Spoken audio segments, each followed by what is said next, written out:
Ameera Women's Day special offer 50% off on IUI IVF valid till 8th March. Welcome to Suman TV. ప్రస్తుతం మనం మొబ్బా జిల్లాలో కేసంద్రం మండల కేంద్రంలో ఉన్నాము. ఈ పోటీ ప్రపంచంలో జాబ్ను సంపాదించడమే చాలా కష్టంగా ఉంటుంది. అలాంటిది ఒక గృహిణి అయి ఉండి ఒక మహిళ ఒక హోటల్ నిర్వాహకురాలై తనదైన శైలిలో ఏకంగా తను 2 జాబ్స్ని సొంతం చేసుకుంది. తన మాటల్లో అడిగి తెలుసుకుందాం. Congratulations madam. థ్యాంక్ యూ అండి.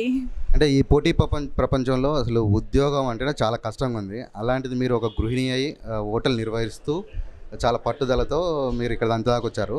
అసలు ఏ జాబ్స్ మీరు నేను TGT, PGT and JL junior లెక్చరర్గా రాశాను గురుకులంలో. టీజీటీ వచ్చేసి 1:2లో సెలెక్ట్ అయ్యాను. ఇంకా అది ఫైనల్ రిజల్ట్ రాలేదు. పీజీటీ 1 వీక్ క్రితం ఫైనల్ రిజల్ట్ వచ్చింది, అందులో సెలెక్ట్ అయ్యాను. నెక్స్ట్ జూనియర్ లెక్చరర్గా నేను నిన్ననే రిజల్ట్ వచ్చింది, దానికి కూడా నేను ఫైనల్లో సెలెక్ట్ అయ్యానండి. ఏది కంటిన్యూ చేయాలనుకుంటున్నారు? ఏ ఉద్యోగాన్ని ముందుకు అంటే ఎంచుకుంటారు? జూనియర్ లెక్చరర్గానే వెళ్తాను నేను. Okay madam, congratulation. అసలు ఏంటిది మేడం, అసలు ఎలా మీరు చదివారు? అంటే ఇటు ఇల్లు, ఇటు హోటలు ప్లస్ పిల్లలు ఇలాంటి ఉంటారు కదా, అసలు ఎలా ఇది తట్టుకొని మీరు ఇంతవరకు ఎలా వచ్చారు? మనకంటూ ఒక గోల్ అనేది చిన్నప్పుడే మనం క్రియేట్ చేసుకుని పెట్టుకుంటాము. ఆ గోల్ అనేది మనం మ్యారేజ్ అయినంత మాత్రాన మనం మర్చిపోలేం కదా. సో నాది ఎప్పటికీ నాకు ఆ మైండ్లో అది మెదులుతూ ఉండేది. నాకు ఇంటర్ ఫస్ట్ ఇయర్లోనే మ్యారేజ్ అయిపోయింది. ఇక పిల్లలు అది కొంచెం ఫ్యామిలీ లైఫ్ ఉంటుంది కదా, మళ్ళీ పిల్లలు స్కూల్కి వెళ్ళే టైంలో నేను మళ్ళీ రీస్టార్ట్ చేశానండి. మా హస్బెండ్ కూడా నాకు చాలా హెల్ప్ చేసేవారు. ఇటు మా తల్లిదండ్రులు కూడా పెళ్ళైంది కదా అనేసి వదిలేసి అలాగా ఉండేవాళ్ళు కాదు, వాళ్ళు కూడా బాగా హెల్ప్ఫుల్గా ఉండేవాళ్ళు. అలాగే ఈ వర్క్ చేస్తుంటూ కూడా నేను కంటిన్యూ చేశానండి. టైం ఉన్నప్పుడల్లా నా గోల్ రీచ్ అవ్వాలి అనేది చూస్తూ ఉండేదాన్ని. అలాగే నేను ఎంఏ బిఎడ్ కంప్లీట్ చేశాను. ఈలోపు నోటిఫికేషన్ వచ్చింది, రాశానండి. ఎంతవరకు చదువుకున్నారు? అంటే మీ క్వాలిఫికేషన్ ఏంటిది, ఎంతవరకు చదువుకున్నారు?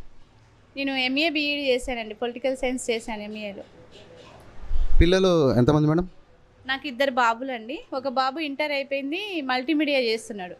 ఇంకో బాబు ఇంటర్ ఫస్ట్ ఇయర్ అండి. ఇంకా నెక్స్ట్ ఉన్నతమైన స్థాయికి వెళ్ళాలంటే ఇంకేమైనా గొప్ప గొప్ప చదువులు కానీ ఇంకేమైనా స్టడీ ఇంకా అంటే ఇదే కాకుండా ఇక్కడ సాటిస్ఫై కాకుండా మీరు ఇంకా ముందుకెళ్ళడానికి ప్రయత్నాలు ఇంకేమైనా చేస్తున్నారా? అంటే ఇదే జూనియర్ లెక్చరర్తో ఆగిపోకుండా. లేదండి, నాకు ఇంకా గోల్ ఉంది. ఆల్రెడీ నేను గ్రూప్స్కి అప్లై చేశాను. గ్రూప్ 1కి అయితే నేను ఇదివరకు అప్లై చేయలేదు, బట్ ఇప్పుడు అప్లై చేయాలనుకుంటున్నాను. ఇప్పుడు అవకాశం ఇచ్చారు కదా మనకు, సో ఇప్పుడు మళ్ళీ అప్లై చేసేసి ట్రై చేద్దాం. మనం కష్టపడితే ఏదైనా సాధించవచ్చు అనేది ఈరోజైతే ప్రూవ్ అయింది నాకు. సో నేను నెక్స్ట్ అది కూడా గ్రూప్స్ కూడా ట్రై చేద్దామని అనుకుంటున్నాను. మెయిన్గా ఏంటంటే ఒక గృహిణి అయి ఉండి ఇన్ని బాధ్యతలు మీరు చేపడుతూ ప్లస్ మీ హస్బెండ్ గారి సహకారంతో మీరు ఇంత దూరం వచ్చారు.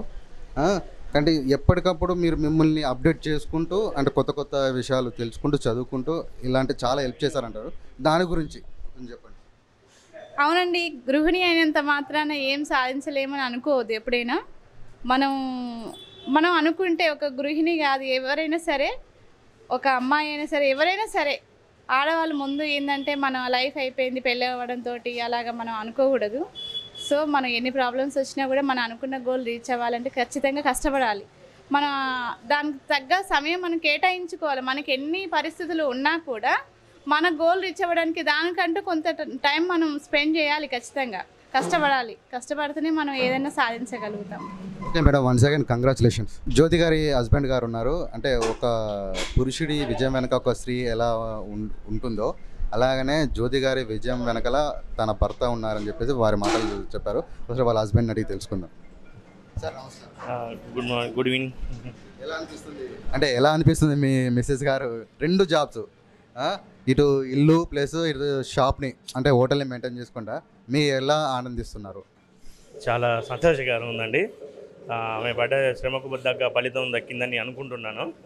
ఓకే, ఫ్యూచర్లో కూడా ఆమె ఇంకేదో గ్రూప్స్ కూడా ఏదో ప్రిపేర్ అవుదాం అనుకుంటుంది. సరే, ఆమె ప్రయత్నానికి నేను ఆమె అనుకున్న ఏదైనా ఈ సమస్య వచ్చినా కూడా ఆమె పక్క నుండి నేను నడిపించుకుంటూ ఆమెకు ఎలాంటి తోడ్పడుతూ ఆమెకు సహాయ అందించానండి. నేను కూడా నా వైపు నుంచి ఆమెకు వెళ్ళా ఎనీ టైం ఆమెకు నేను సహాయ సహకారం అందించడానికి సిద్ధంగా ఉన్నానండి.